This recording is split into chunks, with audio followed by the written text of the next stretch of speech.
Hi everyone, I'm Meena Puri. I help women resolve emotional triggers at the root. So in the last video, I talked about the nervous system dysregulation, how it's coming from the lack of capacity in your nervous system to hold any more information. So we separated what is the problem is the nervous system capacity, not necessarily a regulation problem. So lack of capacity is going to make your nervous system more often, more frequently dysregulated. So you want to get to the root cause. Although any small things that you can do, breathing, walking, grounding, meditating, and just improving upon your lifestyle is going to help with the nervous system regulation and also somewhat your capacity. But in this video, I want to explain a little bit more about capacity and how does it become overcapacity? How does it begin to run overcapacity? So our nervous system does not have limited space. It is a container for all of the energetics of the experiences that we have had up to today, up to this moment.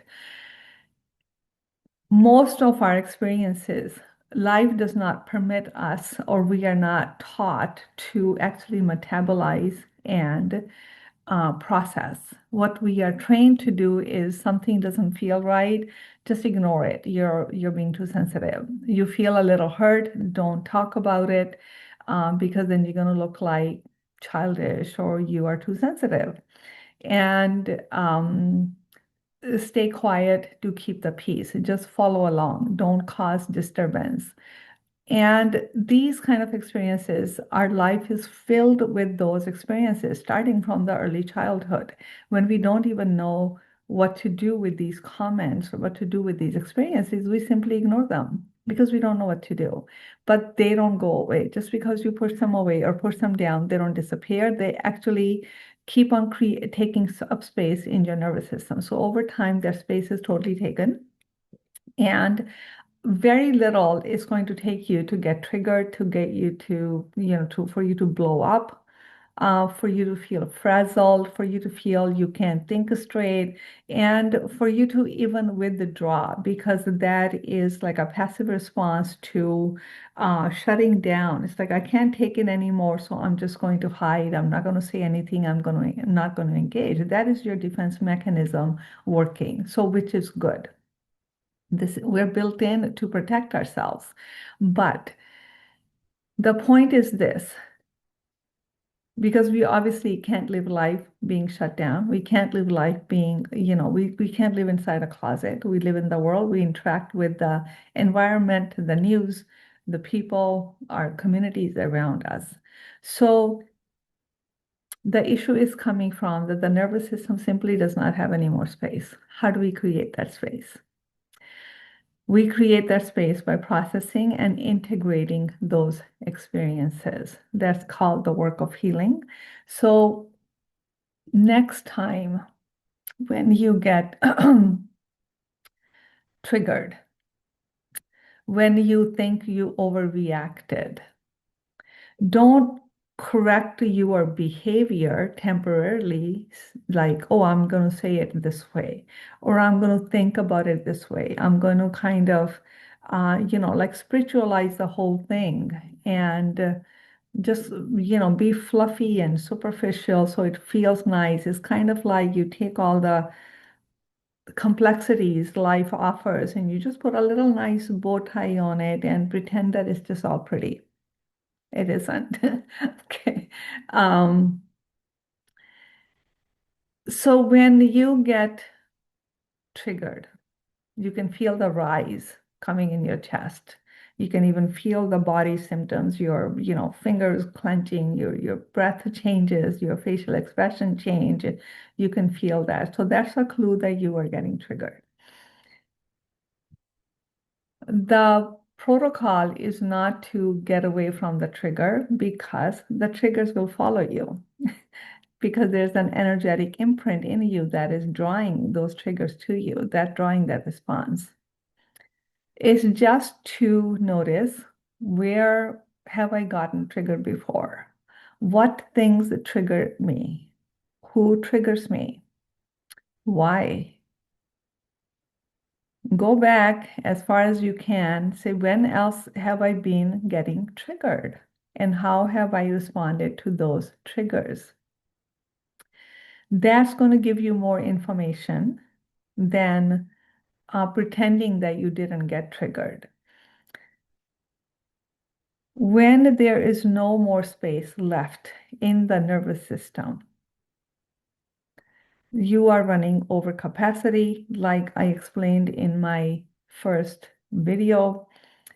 And the process is to integrate and to process what the nervous system is holding. So it can, when it processes, that energetics, the energy in that space is freed. When the energy is freed, the space is freed. Next time you get triggered, instead of overreacting, you actually will be able to step back and say, I got triggered again. I wonder what that's all about. That's a much different response than just overreaction and then feeling second guessing and feeling guilty afterwards. So your body tells you, your body gives you the signals. When the rise comes in the body, even though someone else provoked it, it tells you where you've had enough. And that's a clue, that's an internal clue that you need to look at, that you can look at to process what's been sitting, what's being held in the nervous system for decades, for centuries, for many people. And so remember that our energy is not just, energy does not die. We don't create or destroy energy, we only transform it. So if these energies are sitting here, they're old, they're ancient, they're coming from prior lifetimes. They're coming from our ancestors. Who knows? There's a lot sitting in our nervous system, but the clue is that you're overreacting and then you feel bad afterwards. You get triggered when the real problem is that the overreaction isn't the problem, the issue is in the nervous system capacity. And when we look at the underneath the overreaction or the anger, you will notice that there's actually hurt there. That's going to be the subject matter of my next videos. So it's not, so what feels like anger, when we look deeper underneath it, is actually pain. It's actually grief. In our culture, we feel better saying we're angry as opposed to I'm hurt, right? It takes vulnerability. It takes a different kind of strength to talk about what hurts you, to talk about the pain, to talk about the grief. So it's easier, the anger is easier. So anger is a mobilizer, it's a disguiser. It disguises other emotions. Anger is not the real emotion. But anger is also needed to mobilize, to move the deeper emotions. And that's what I will be discussing in the following videos. So for this video, when you're getting triggered, overwhelmed, or you feel frazzled, like your nervous system is just fried, continue to do the regulating exercises, breathing in nature, minimize the external stimuli, but understand that it's actually giving you information on the state of your nervous system. And that's where you need to go to address the issue. And I'll be talking about this in the following videos. For now, thank you so much. If this spoke to you, please go ahead and subscribe so you don't miss the next video. Until next time, take care.